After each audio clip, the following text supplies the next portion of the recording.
first of all, I would say that, growth marketing is not separate from whatever the store owner is already doing. So if you visualize it that way, they are already doing growth marketing, right? So they are talking to other people about their business, they're spreading awareness, they're running Facebook ads, like you said, performance marketing, Instagram ads, TikTok, whatever it is. They are already doing acquisition campaigns. You also mentioned they might be doing email marketing. So they are already doing retention campaigns. They might be sending affiliate codes to influencers. So they're already doing some form of referral marketing. So they're already doing these things, but by identifying those stages and then optimizing for each stage, now they know exactly where the leak is and what to fix. Right. So the good thing is, if you find the right experiments, then you can start seeing results very fast. And that's what happens when you do growth marketing for a very long period of time. You just become better at finding the right experiments. Like that's what would separate me from someone who's executing the exact same process but just starting out with growth marketing. Mm. Right? So if I have been doing this for 10 years, I would be able to design, find, and execute better experiments than someone who's following the exact same process. Whatever you're doing in marketing, it's not, I mean, I personally don't even like the word marketing because it seems like you are doing marketing, right? But essentially, the person who is going through the journey is the user. You are not going through the journey. You are helping them go from one step of the journey to another, right? And that's all you're doing. So basically, I would call it user journey optimization if I had to use a word in replacement. Tell us what consumers really care about. Right. So if I had to summarize it, customers care about being understood, right? And the reason why I say that is because all of marketing also starts with that statement, and somehow we just miss it completely. Hello, everyone. You have tuned into Consumers Don't Care, a one stop shop for D2C entrepreneurs who wants to make an impact. Today, we have a guest with us who is literally a growth engine, Rishabh Dev. This man is a powerhouse with over 12 years of experience, having supercharged growth for more than 50 startups and having helped more than 15,000 entrepreneurs to learn about growth marketing. He has also written a book and he also has a great YouTube channel, which is a gold mine for growth marketing. But the best part, today he's here with us to spill the beans on all things DTC. If you have ever wondered how to supercharge your brand's growth, then this is one episode you wouldn't want to miss. So buckle up, grab your notepad, and let's dive into the world of growth with Rishabh Dev. Hit the like button if you find this episode valuable, and don't forget to subscribe for more unmissable content. Here we go. Hey, hi Rishabh. Welcome to the Consumers Don't Care podcast. I'm super stoked to welcome you. Having worked with you for more than a year and been following you for a long time, you have been more like a synonym for growth marketing, in my opinion. Anything related to growth, and I always look towards you. So I'm super happy to welcome you onto the podcast and talk everything about growth marketing. Awesome, Aman. Thank you so much for having me. I think that's a big statement for me, and I would definitely look forward to live up to it and share my insights today. Definitely, Rishabh. Sure. So, Rishabh, let's straight away talk about growth marketing. How do you define growth marketing in terms of DTC industry? If you look at it, how do you grow? How do you go about doing it? How it's done? And secondly, we'll also try to discuss about why it's so important. Growth marketing is important in the DTC landscape. So, talk about that. Sure. So I'll start with the more generic perspective, and I'll use digital marketing as a place to start with and then build on top of, because that's something that a lot of people are already aware of. So digital marketing is something people see as a great way of spreading awareness and acquisition. That's how I define it. Because if you look at whatever people do and call it digital marketing, it's either spreading awareness or acquiring people, and this happens through, of course, paid or organic channels. And this is where the growth marketing definition comes in, which is beyond awareness and acquisition and extends throughout the full funnel, right? So it goes from awareness to acquisition to also retention, revenue, referral. It also covers activation, which is an important step in the user journey. So typically, if you think about it like that, you could define it as full funnel marketing. That's another way of defining growth marketing. So this sort of changes the game, because typically digital marketeers, or for the sake of this conversation, let's call them vanilla digital marketeers or traditional digital marketeers. They would look at driving traffic to the website. That's like sort of one of the goals which people think about. It could be an e-commerce website, could be D2C, or it could be SaaS, could be a startup. And then they sort of let the rest of the job go on to the product, or the other teams, which is not in reality how users work, right? So the user journey has to go through the steps until the conversion happens, and even beyond that. And you would understand this more than anyone else, to bring people back to the store, to improve retention. And that's where, that's how I'd like to define growth marketing as full funnel marketing, which covers 6 stages of the funnel. And I call this the A3R3 funnel. While the digital marketing landscape is only awareness and activation, or awareness and acquisition. Sorry. Hmm.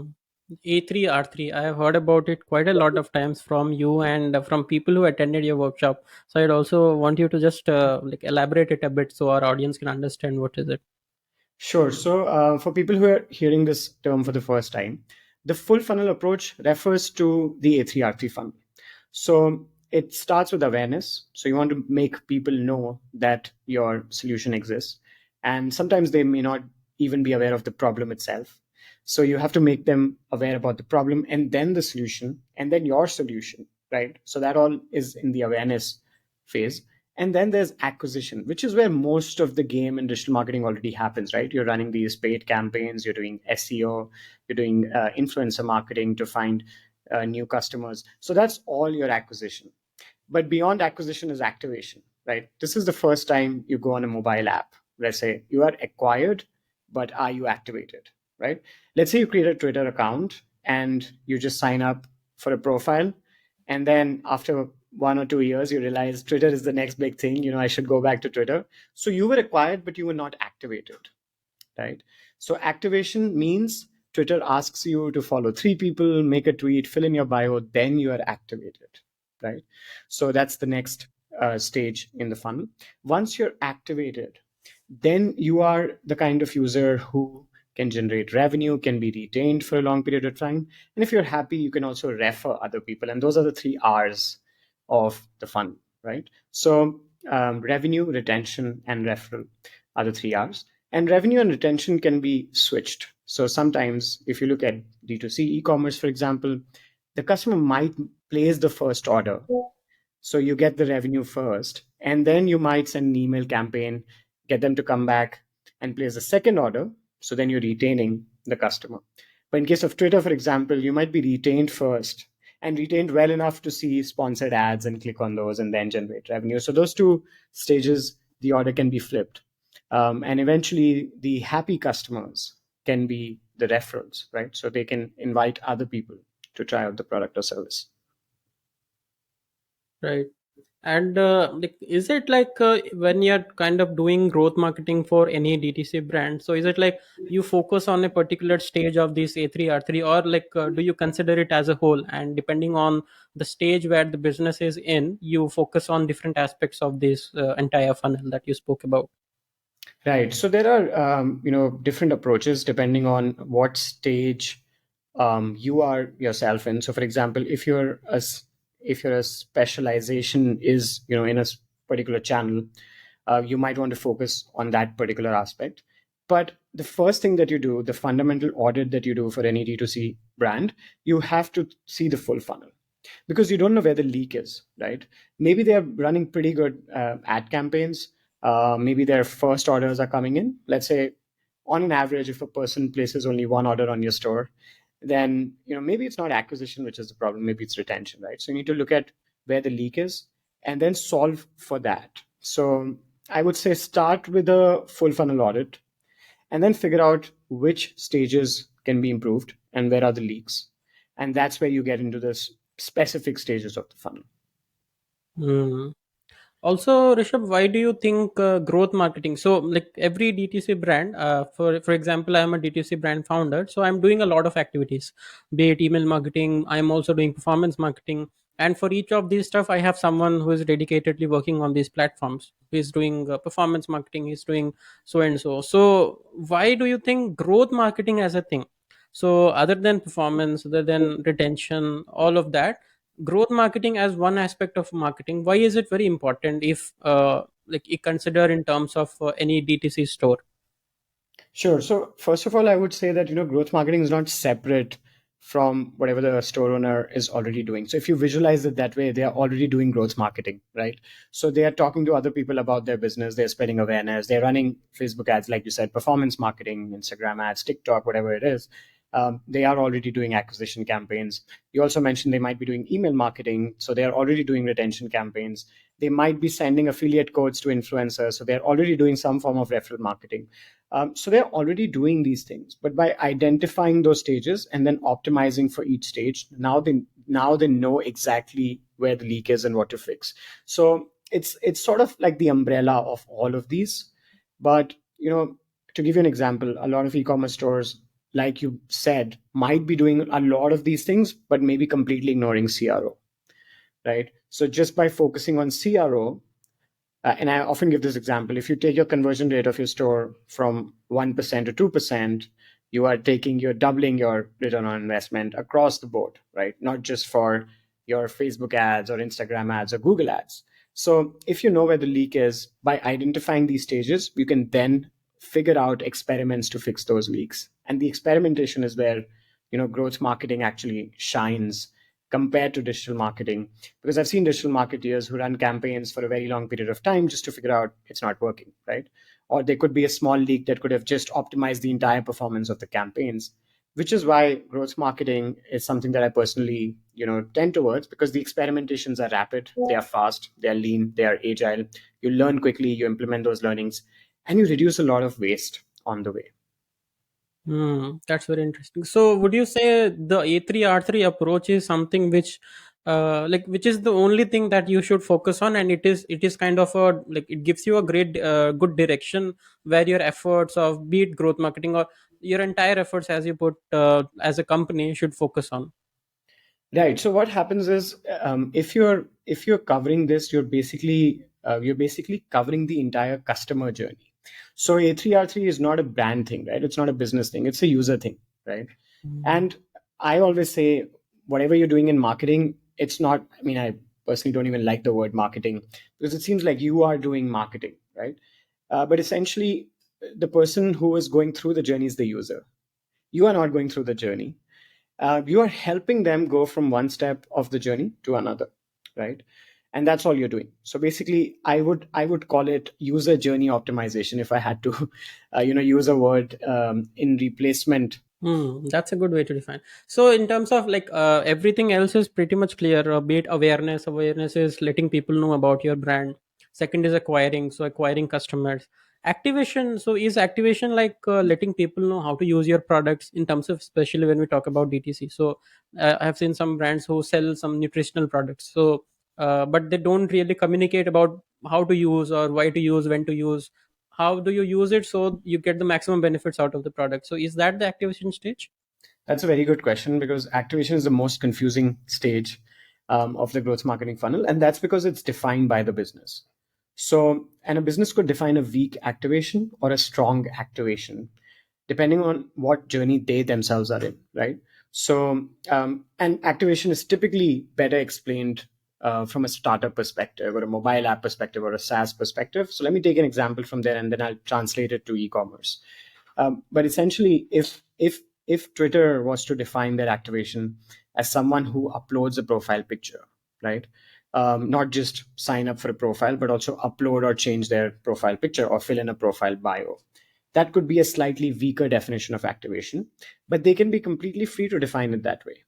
No one can tell them that this is not a good definition of activation, because that's an internal definition, right? See, acquisition is very straightforward. User registers for a profile, so you know what it is. But activation is something that the startup defines.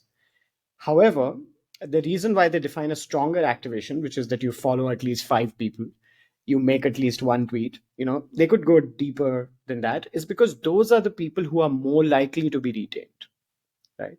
So the activation rate is nothing but looking. If you look at the activation rate, you'll be able to say, okay, these are the people who are more likely to be retained, or these are the people who are more likely to come back, right?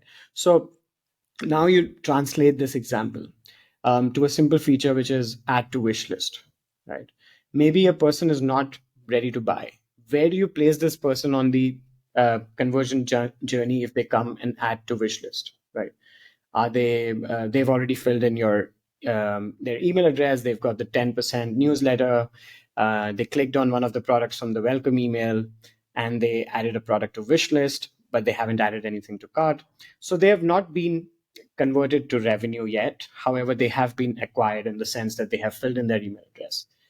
So if you take a sample of users who have added a product to wish list versus people who do not have not done that but have done everything else, who will be more likely to buy, right? So probably the person who has added the product to wish list. Now this could be different for different businesses, of course, but so this helps you define that these are the activated users, and you have potential revenue from this coming soon compared to people who are just in the awareness or the acquisition stage, right?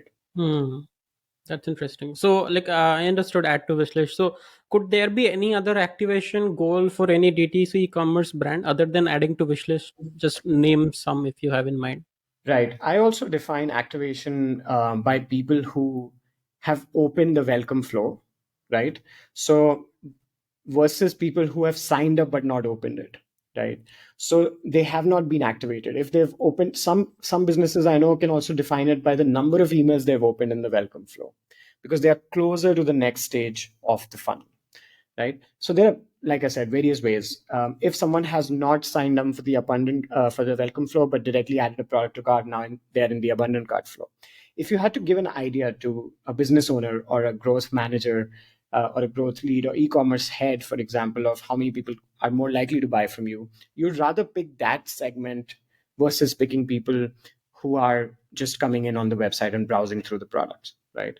So different ways, like I said, activation is something that businesses can feel free to define at their end based on the past data that they have of users which are more likely to take the next step in the journey.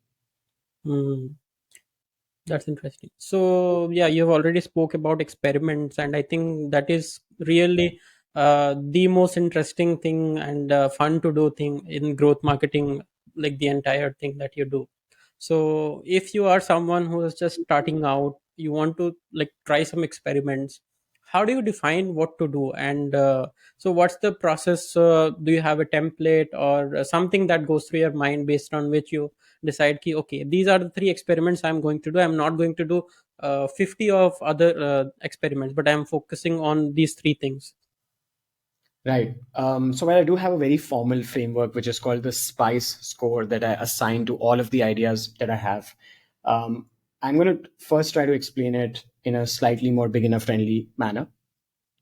So before we even start, what is this experimentation process? So it's a hypothesis. It starts with a hypothesis. You sort of make a hypothesis around your business, and then there is an execution phase, and then there is an iteration phase. So you learn from that execution cycle, and then you add those learnings back into the system to improve your results. So that's the whole experimentation process. It's very similar to the scientific method, right? So Okay. you go out with an hypothesis, you test it out, see what works, see what doesn't work, and then improve it and feed it back into the system to get better results in the future, right? So this could be a very simple split test between a red add to cart button versus a green add to cart button, for example. That's a good place to understand, right? So I have a hypothesis that if I change the background color of my add to cart button to green, I might notice an uplift in the conversion rate from the product page through to the add to cart to the cart page, right? So product to cart page is the place that I'm focusing on. And to validate that hypothesis, I actually change it for, let's say, a set of products, not for the entire website. And I measure it across a period of 2 weeks. And the period is defined based on how much traffic and how much volume you're getting, because you need a decent sample size to in order to make a decision about your validation. Once you've done that, you see, okay, maybe there's an uplift of 20% with the green button. So that means your hypothesis is valid. And now you can expand it to the other products on your website. So, very simple example, just to understand what this experimentation thing is. Now, which experiments should you do, right? How do you prioritize these experiments? So often people will start out by looking at what has worked for other brands, which is completely normal. Within that, you can narrow it down by looking at your competitors and what kind of experiments they are running across different channels. So in case of email, for example, it would be a very simple thing like a welcome email subject line, right? What are the subject lines that most of your competitors are using? And you want to run those experiments and see which subject lines are winners. And you do this all the time with A/B testing subject lines, for example. It's nothing but a growth marketing experiment. We are just taking that concept and then expanding it in the full journey of the user, right? So good place to start, of course, is competitors. The second thing I would look at is what internal data do you have already about the users. And the third thing, if you're not a beginner, if you're sort of been executing growth marketing experiments, maintain a database of your experiments in the past and then see which ones have worked for similar brands or similar clients. And then you can use those as on priority, execute those experiments on priority. So let's say, for example, if I work with a fashion brand in the past and I've seen certain experiments to work for them, and I get another client which is also a fashion brand, or let's say I'm doing a job with a company which is a fashion brand, and I can pick those experiments from my own database. And those are the ones I would like to execute first because there's more chances of me getting positive data from those. Hmm. And like you were talking about spice score, so just a bit summary about that if you can give. Right. So this is an extended version of the ICE score, which is Okay. actually impact, confidence, and ease. So if you think that the experiment is going to impact your North Star metric, which is your goal, so in this case, it's improving conversion rate from the product page to the cart page, for example. C is for confidence, how confident you are that it would get to that result. And E is how easy is it to implement? Like changing a background color is not a big deal. But if you had to create a JavaScript on the page, for example, for an exit pop-up, which could be an experiment, could need a slightly, a higher amount of effort or an integration or another app on Shopify, for example, like those kinds of details. So I've extended the eyes to spice, and the S is for scalability. How scalable is it? Can I scale this across the website, across the store in case of D2C? And P is for past data. Do I have past data on this, that this has worked in the past? So the S and P is slightly more advanced, but if you're a beginner, just stick to ICE. And then what we do is we make a sheet of all the ideas and then we calculate these scores. We literally like assign a score, which could be, like, let's say a 5 or a 6 or a 7 or a 8. So we would add these numbers, we would add these scores on the Google Sheet and then calculate the ICE or SPICE scores. And the ones with the highest would get priority in terms of execution first. Hmm, that's very interesting. And so based on these experiments, so like for example, if I'm a brand founder and I'm trying to do something around growth marketing, I have outlined a few experiments. So you can definitely start executing it, but what common mistakes can someone commit while selecting those experiments or while carrying out this entire process? Some common mistakes that you have seen most people do. Sure. So I think the biggest mistake is not aligning the experiments to the goals. Like that's the most common one. And that could be, for example, if you're running an experiment to run some engagement ad campaigns, which will improve your followers on Instagram, for example, which has nothing to do with your top line or bottom line of your store.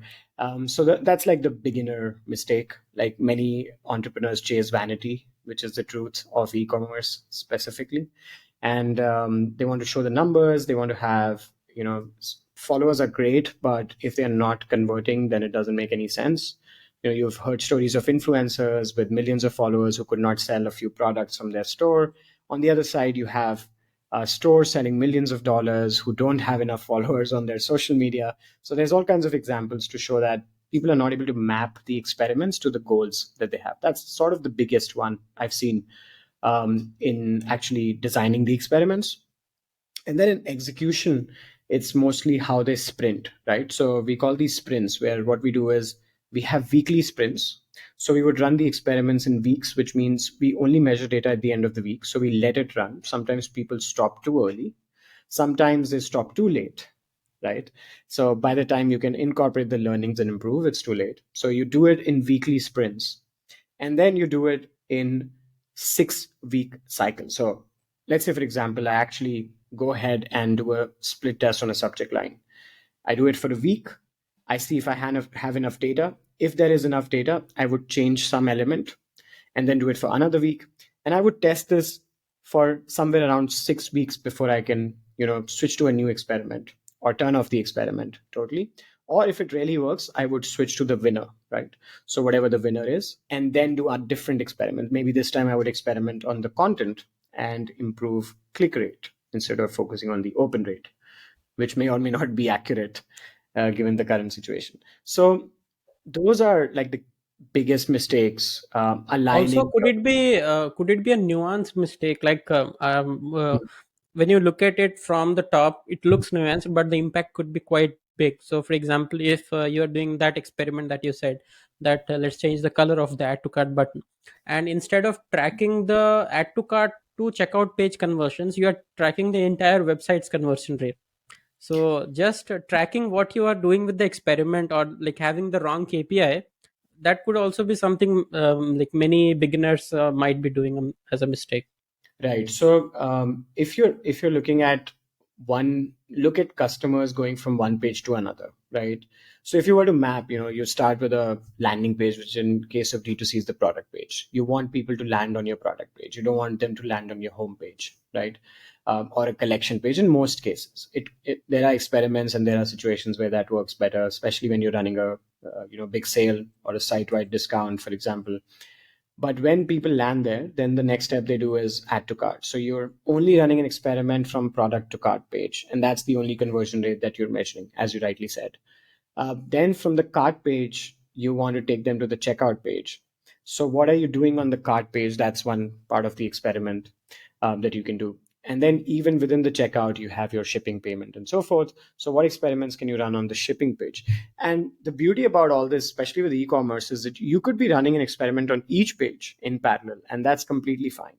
But the thing that you need to remember, which is another mistake that I can think of, is don't do two changes on the same page, right?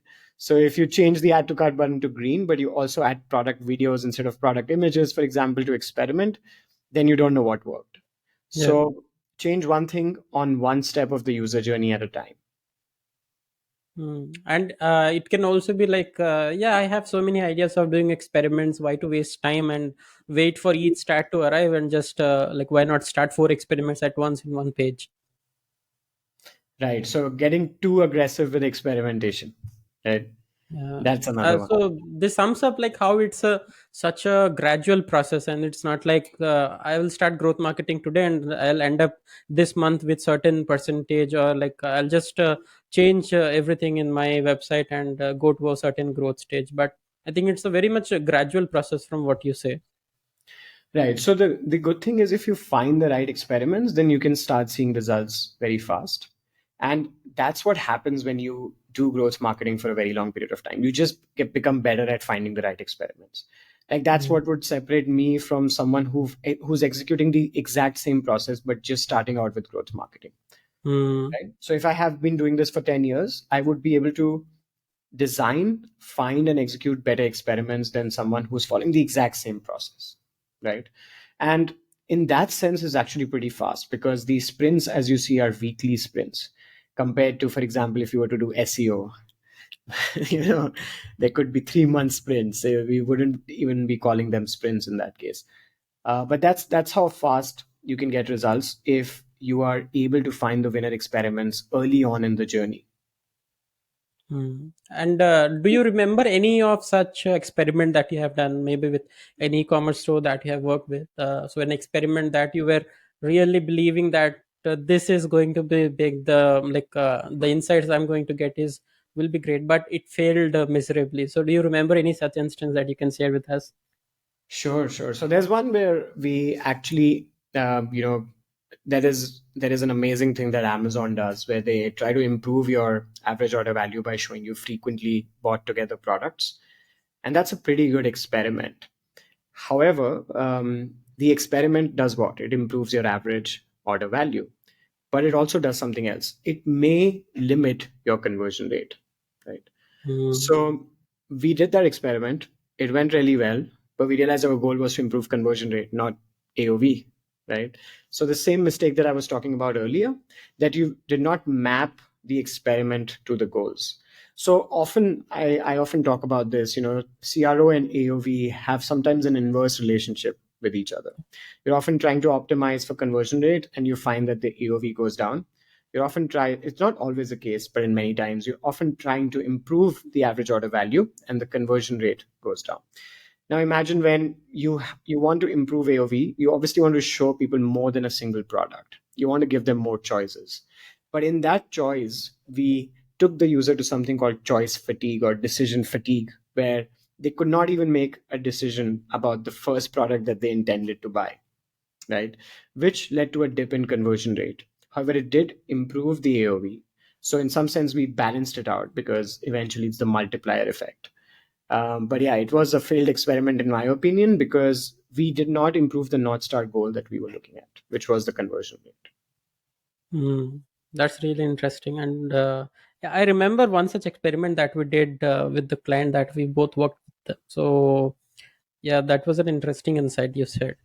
And also, what would you say if I'm a brand owner who is building a DTC brand? And so, what would be the stage where I should look for a professional growth marketer? Because there definitely is a difference between people who is like someone who is just starting out and someone who is with like comes with a 5 years of experience doing such growth hacks and experiments. So, at what stage should I look to hire someone who is a specialist?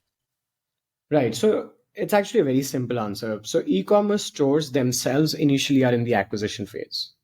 So what they do not really need the entire full funnel marketing at the initial stage. Though it could help, but it's not the best place to put in your money on, hiring a professional growth marketer. When you're in the acquisition stage, how to know that you're in the acquisition stage is if 90% of your orders are from new people, right? That's like the simple way to know. So only 10% of your orders are coming from repeat customers. You do not need to hire a professional growth marketer at that point of time, right? So of course, this is valid for stores with good enough catalog sizes and not someone, selling a single product that can only be used once in people's lifetimes, which of course I would not recommend building your entire business on that. But if you're a proper store with a decent catalog size, you want people to come back, buy from you. That's where the money is. The money is made after the first order. It's made on the second order or the third order. It's not made on the first order because CAC is so high, right? So that's when you want to look for growth marketing, is when you yourself as an e-commerce store are going outside the acquisition phase, right? So let's say from 10% now 20% of your orders have started coming in from repeat customers or even more. And then you want to optimize for that to be 30% or 35%. And then you're starting to realize there are really happy people, people happy with your products, but they don't really have a system to get more people into the funnel. That's when you want to put referral campaigns. And that's where a professional growth marketer could guide you as to how to approach, this funnel using growth marketing processes. That's really interesting. And the entire process of growth marketing that you follow, how has it changed after AI, like using ChatGPT? And I'm sure you must be knowing about way too many tools which are now supporting you in this entire process of doing growth marketing. So, do let us know what's the process, how has it changed, and how has it become more accessible to normal people who are not who don't come with 4 to 5 years of experience doing growth marketing. So how can they start doing it with the help of AI and all? Sure. So the first thing I would say is, AI doesn't change the process; it does accelerate the process. And I always say growth marketing is composed of four pillars, right? And the four pillars are the process, the skill set, the tool set, and the mindset. And for me, the mindset and the process are really the two key pillars. While the tool set, as you said, AI has coming in, the tool set will keep changing over time. The skill sets might keep changing. You might now need to know how to leverage ChatGPT to get ahead of your competitors, for example, because they might do things much faster than you, right? But the process and the mindset sort of stays fundamentally the same, right? So process remains the same, but it gets acceleration with things like AI. Okay.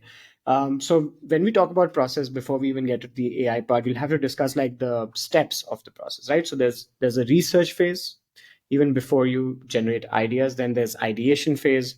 Then there's execution phase, and finally there's the analytics phase, which is based on that you can scale or you can kill experiments and then go back to your research again.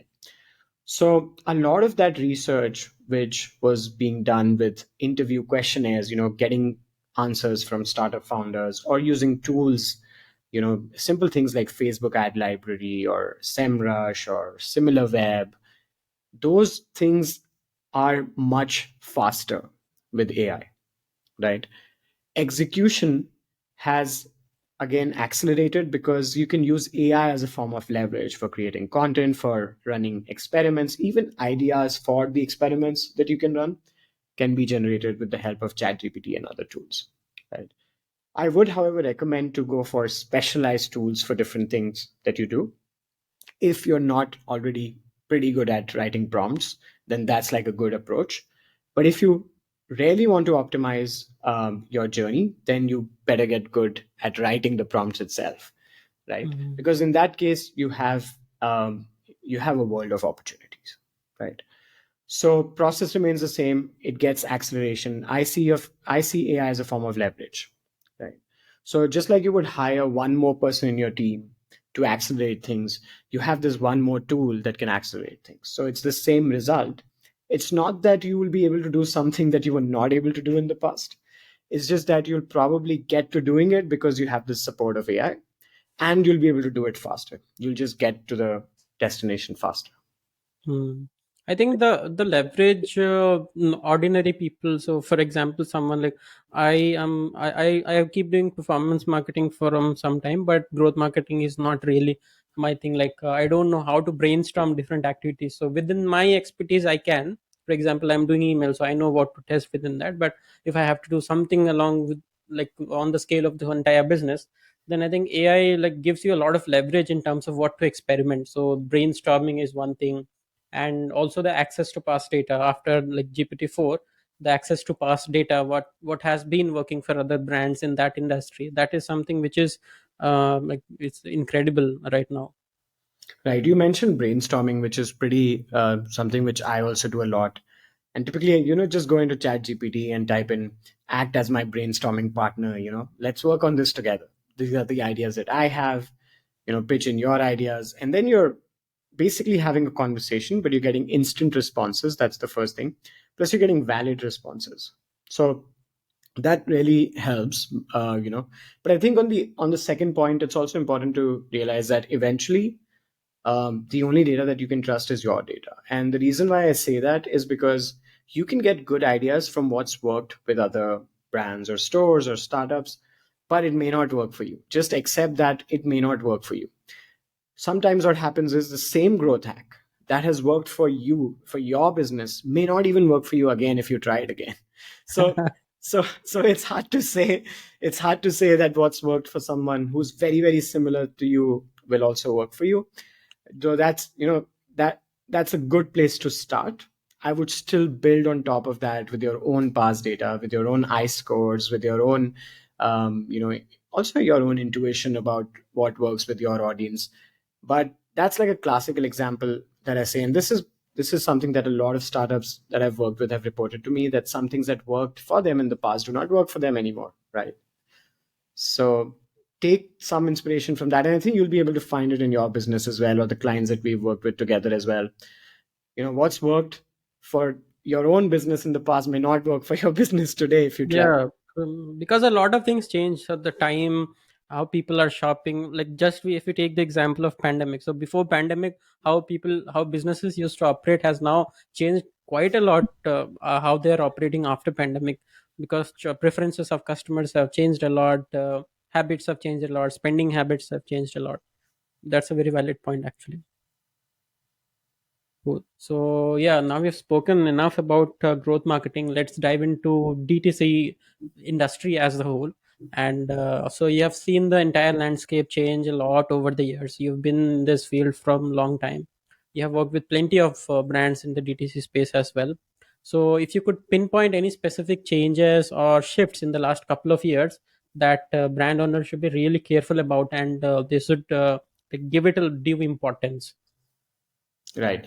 So one of the biggest things that I tell businesses or brand owners is, which something which we are now hearing a lot, is omni-channel marketing, right? And my message to the world is full funnel marketing. So omni-channel marketing is sort of a message which I keep for the acquisition stage itself, right? So let me explain how. If your main acquisition source, if 80% of your customers come from one channel, then you can be sure you're not going to survive very long in this game, right? And no, I mean, jokes apart, this is something that, if you can work on one thing for your e-commerce brand, is to diversify your acquisition sources, right? And the market has been very unpredictable, and this is something that I've seen throughout the years, that the companies who survive, the brands who survive specifically in e-commerce, are the ones who have diversified sources of acquisition, right? And that's basically what omni-channel marketing is. But I treat it very, very important for the acquisition stage.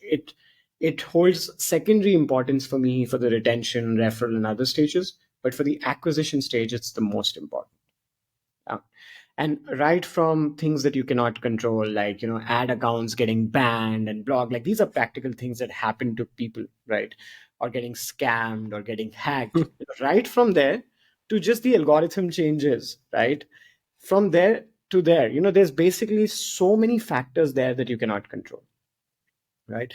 Okay, let's talk about retention for a bit. How can this omni-channel approach apply to retention? A lot of people start off with email, right? As you know, they start off with email. They might add an SMS, but a lot of people don't. They might add in WhatsApp, but a lot of people don't. It's such a low cost to just add these channels compared to looking at running ads, right? If you had to run ads on another channel, you'll have to have a separate budget for it. You'll have to have a separate, creative strategy for it. But with retention, there's a lot of repurposing that you can do. And it's a very low cost just to add simple things like push notifications, like Facebook Messenger remarketing. There are so many ways that you can bring people back to your store. So why do brands only start with email, right? It's one of the popular things to do. So you'll have to think outside of that and then see what are the other places that the user is on. And from that, I would like to, actually make this point, Aman, which I find really interesting, is that in a lot of these kinds of podcasts or interviews, people ask about what is changing. But the important question is what is not changing, right? I feel we should also think about, like, if there are 120 things, out of that 100 things are not changing. There are 20 things that keep changing over time, and people spend a lot of energy on those 20 things that keep changing. Look at this, the core customer psychology does not change, right? That's why pricing hacks worked for decades, right? So people use these pricing hacks like the pricing ending in nine and so forth. It still works. People still use it. So the fundamental things actually do not change. The way people behave does not change. Providing excellent customer support, this will never change. This will never go out of fashion. The way people want to interact with other humans will not change no matter how much AI comes into the picture. What I'm trying to say is, you may not get a transformative experience for your business results if you add a new chatbot powered by AI. But if you just improve your customer experience through human connection a bit, you might get a 10x or a 20x return on that investment. So those key things are not changing. And that's a good question to ask, right? What are the things that are not changing? And I was recently doing a podcast about SEO, and this was again the question that was asked: how is SEO changing in 2023? And this question comes in every year, but that most of the things about SEO is people want good answers to their questions. Those things do not change, right? So yeah, one thing I would change if I was an e-commerce store owner depending too much on one acquisition channel, is to diversify there. Once I've done that, I would step two, diversify my retention channels. Step three, I would improve my customer service. With those three things, I would be sort of ready for all kinds of changes that happen in the market throughout this year, or even the years that we have to come. Hmm. That's a small moment where you told a lot of stuff actually, and I think yeah, what's not changed. So it is, I think, quite counterintuitive. Like not everyone talks about it because most of the people are like, what are the new trends that we can drive on? Because that is when we can see growth. But you, as a growth marketer, talking about not these trends, but the sole growth of the company by focusing on things that actually don't change is really counterintuitive. And actually I didn't expect it coming from you as a growth marketer, because we generally look at, because growth marketer, we take it as growth hacks. So what hack can you do? So that is something which is really interesting. I mean, look at it this way, man. If this has been there for decades, if businesses just manage their inventory better, they will see a better bottom line. Now, this is nothing fancy. It's not a growth hack. And the reason I'm saying this is because once you've done that, then it's the time to layer it on with some new experiments. And then it's time to layer it on with trends. Trends actually fall in the last layer as per me. So there are these three layers, right? There's this fundamental layer. Then you can stack it up with more creative stuff. And once you're out of that creative stuff, you can stack it with the more trendy stuff. And the reason why I say that is because the top layer will keep changing. The trends will change the fastest. The creative stuff will change slightly slower than that. And the fundamental stuff will stay for decades. It's going to give you long term returns. It's very similar to, when I tell my friends about investing in the stock market, right? So your SIP is your core, you just keep running it. And then you can have these small trades, whatever you want to do. And then on top of that, you can also experiment with crypto or whatever you want. Like that's your third layer. It's a trend. It may be down the next year or this year. So that's exactly how I see fundamentally driving growth for businesses. And that's also why because of how people perceive growth associated with growth hacking, I talk more about growth marketing as a more fundamental process to achieve results. And there is a point, of course, in business when you've done all the fundamentals really well. And I feel really sad to tell you that most people have not. So if they think that they have, they still need to look at their processes again. But if you have done everything really well, absolutely go for the hacks. Hmm. And getting to a serious conversation where we see globally a recession, or call it a recession or a feeling of recession coming in, where funds are being frozen from venture capitalists, and many brand owners are not getting enough funds. And especially it's a problem, or it's a difficult situation for brands whose growth is fueled by cash burn. So DTC brands who rely on solely cash burn for growth, so what should they look up to? So yeah, you have spoken about some, like, all approximately you have told what to do, but I want you to tell them some action steps. So what could be the next action steps for them? So how do they navigate through this situation? Right. So one thing that I want to say, which hopefully will calm your nerves, is that whenever there is a downturn, there is going to be an upward trend, right? So people who have seen different market cycles are already prepared for this. So they know that this is what happens, this is how the market works. Of course, there are times when those down cycles will stay for a longer period of time. And there are reasons for that which are usually outside of one's control. So, how do you manage your own business at that point of time becomes really important. And this is where I use the concept of lean and agile, and specifically lean. So, lean principles are principles that are borrowed from tech, but we use it often in business growth, which is to eliminate waste as much as possible. And if you adopt that lean mindset during those downturns, then you can go all in during the up cycles. And that's how I structure my business as well, right? So when you have a downturn, you go lean, eliminate all of your wasteful processes. How you do that is identify your winners, right? So typically what will happen is 80% of your results will come for 20% of the efforts. And this is true for e-commerce. If you look at 80% of your conversions would typically come from 20% of your catalog. So you want to optimize for those 20% in those times. You don't want to optimize for the rest of the 80%. You don't want to spend budgets on the rest of the 80%. You just want to spend on that 20% that's going to get you 80% of the results. And then you can do all of those extra bits, which I would term as optimal execution once the cycle is stable again. And how do a business identify that 20%? Because yeah, it sounds like quite easy to say anyone or a brand owner can overview a lot of stuff they're doing, because there are a lot of moving parts. So how do they identify just a few action steps, like, okay, this is if you see this happening from this platform, so acquisition is something, retention is something. So how do they identify that 20%? I mean, let's take some practical examples, right? So Yeah. go into your Google Analytics report, look at the landing pages. Typically, it should be your product pages, and look at where 80% of your orders are coming from. So there will be typically, if you have 100 landing pages, there'll be 4 landing pages, 2 landing pages, maybe 3, maybe 5, depending on the business, where bulk of your orders will be coming from. So you've identified those pages. Any amount of budget that you're spending, map it to your campaigns. Are is 80% of your budget going into those 4 or 5 landing pages, or is it going into the number 96 or number 97 or number 98 landing pages? Right, forget about your deep optimization strategies. Just look at this top of funnel, mapping it to the money spent. Is my money being spent there, or is it being something, is it being spent somewhere else?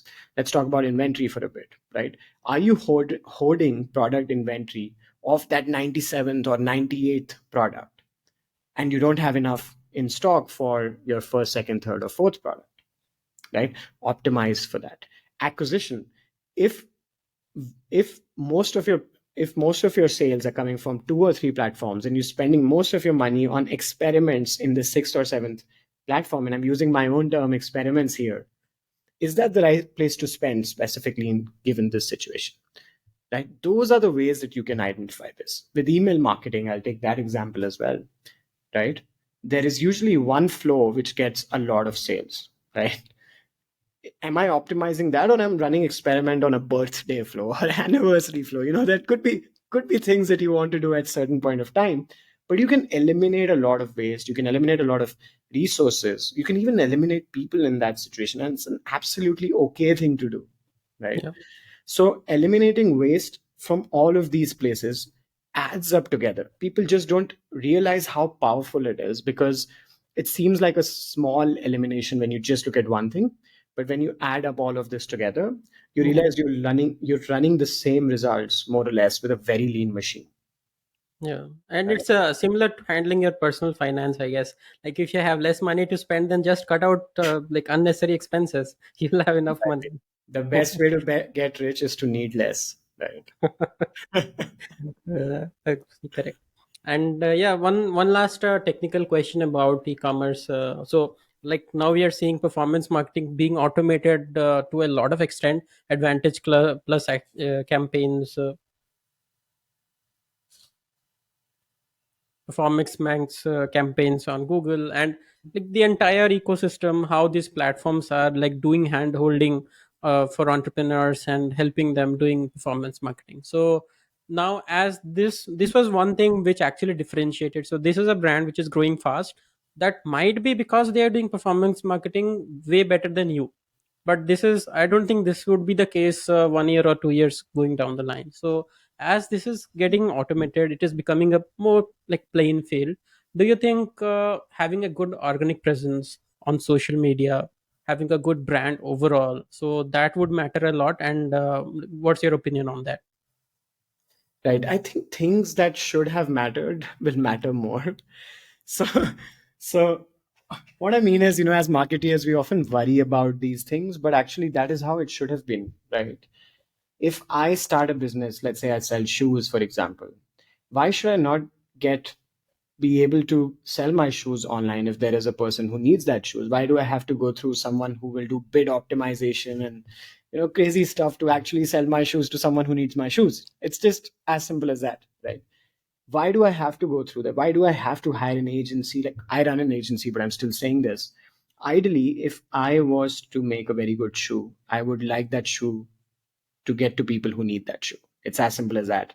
And all of that in between should have always been a black box, right? And what we did is we replaced that black box with a lot of these optimization strategies and bids and small levers. So there's all of these small levers that we need to manually fix and tighten and loosen at times. And all of that was beyond the bandwidth of the business owner. And that box was replaced by freelancers and agencies, right? But the whole point is just people who want that shoe should be able to get that shoe. And that's what AI will do. It will replace that black box of all of these levers with algorithms instead of people. And that's great. First of all, that's a great thing. Let's accept it. Even as marketeers, this is a great thing to happen. And having this level playing field is actually desirable. It's a desirable outcome for businesses to flourish. And when businesses flourish, economies will flourish. So if you look at the grander scheme of things, and stop exaggerating on your own self-importance, with marketeers love to do, then you'll realize that this is a good thing that has happened. And then, like I said, things that should have always mattered will matter more. How authentic is the brand voice? Are they able to talk in a way that their customers want to hear? Are they able to present themselves in a way that the customers want to hear? Are they able to delight the customers with customer service? Is the product good enough? Right? I mean, imagine if you focused all of your energy in making a great product, you will kill marketing. Right? So if your product is so good that you don't need marketing, then you can basically just put all of your energy in making a great product, right? And that's a good thing that is happening in the ecosystem. I'm saying that as an agency owner, as a marketeer myself, that this is a very desirable outcome, and things which should have always mattered, and they did matter in the past as well. I mean, before Facebook ads, just this Facebook ads itself changed a lot of things, right? Of course, there was a lot of optimization that people were doing with Google search ads itself, but the concept should have been very simple. If people are searching for a keyword which relates to your business, then people should be able to see your product. If people you know are likely to buy this product, they should be able to discover this product. So it's discover or intent, and then in between that we build all of these different systems which should ideally be replaced by algorithm. Hmm. That's very well put. So yeah, having a fundamentally good business will matter more than like it any time. Hmm. So yeah, that's about it. I had a lot of questions, but I would cut it short because you pretty well answered all my questions before asking them.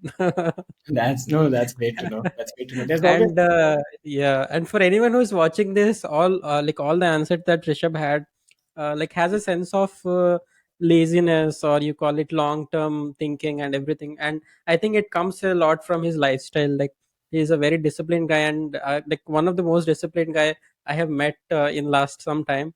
And he's not one of those guys who like whose excuse of not doing important things is being busy throughout the day. He has a lot of free time, and he spends that time in doing some important stuff. One of that is spending time with his daughter. So yeah, Rishabh is a great guy, and he teaches you a lot of stuff about how to handle business. Like you don't have to be busy doing plenty of stuff every time, but focus on important stuff. right. So one thing I would like to say before we close is lesser but better, right? So you want to do fewer things but do them better. And one of the things I also do is have long conversations with Aman, and this was one of the Yeah, always a lot of fun, Rishabh, talking to you, because I get to actually learn a lot because you have huge experience in like literally every field. So whatever I have a question, I look up to you always, almost always. So, Rishabh, before ending this call, I would like to give you an opportunity to tell people about your agency, and if you have any active courses which people can participate on. If anyone is interested to learn from you, how do they reach out to you? Tell us everything about that. Sure. So if you're looking forward to learn growth marketing, e-commerce, then you can visit the academy, which is growthgrad.com. It's called growthgrad. And if you're an e-commerce store or a business that needs growth marketing as a service, or if you need my consultation, then check out the agency, which is Mapplinks, mapplinks.com. And I'm also on LinkedIn and YouTube. Those are the two channels I'm currently active on. So feel free to connect there as well. Amazing, Rishabh. So yeah, before we wrap up, one last question, which is actually the entire ethos of this entire podcast. The name of the podcast is "Consumers Don't Care." So now I want to know from you, from all your experience that you had, from all the uh, so many customers that you have spoken about, so many businesses that you have run and helped. Tell us what consumers really care about. Right. So if I had to summarize it, customers care about being understood, right? And the reason why I say that is because all of marketing also starts with that statement, and somehow we just miss it completely. When you start off as a marketeer, this gives me goosebumps every time talking about it because I speak to digital marketeers, and the first thing we tell them is understand your audience, understand your customer. And not just your audience. I feel audience is the wrong word. It's that one person. I would even say, visualize one person. Think of that one person that you want to sell to and really understand them. And that's what customers want. And that's what algorithms want, right? Often we chase the YouTube algorithm or the Google algorithm or the Facebook algorithm. And the algorithms just chase the user. They just want to understand the user. So skip that step in between and directly go to trying to understand the user better. And that's sort of the summary of what customers want and what brands should also want. Right. And like literally, that should be the goal of every business who is trying to serve any customer. They should understand what their customer needs. Very well That's it. summed up. That's basically it. Right. That's how you build good products. That's how you sell good products. And that's how you make money in this whole process of providing value. No better example than businesses, huge successful businesses like Apple. So I don't think so anyone understands their customer base better than Apple does to its customers. They understand exactly what they will pay for. They understand exactly how much they will pay for. They understand how much they can stand in a queue for. So they understand everything about Everything, that. literally everything. That's true, Rishabh. So yeah, that's about it for this episode. Now we are coming to an end. It was an amazing conversation, Rishabh. Thanks a lot for coming up and sharing your insights and all the experience that you had in terms of growth marketing. I'm sure all everyone who is watching this episode, be it a e-commerce brand founder or a marketer who is aspiring to be a growth marketer, he must have learned a lot. So thanks a lot, Rishabh, once again for appearing on this episode. And this is where we wrap up, guys. And see you in the next episode. Don't forget to visit Rishabh's profile. He shares a lot of great YouTube videos, and his LinkedIn profile is also a content goldman. So go follow him on LinkedIn as well. And if you need any help, then reach out to Rishabh and keep watching Consumers Don't Care.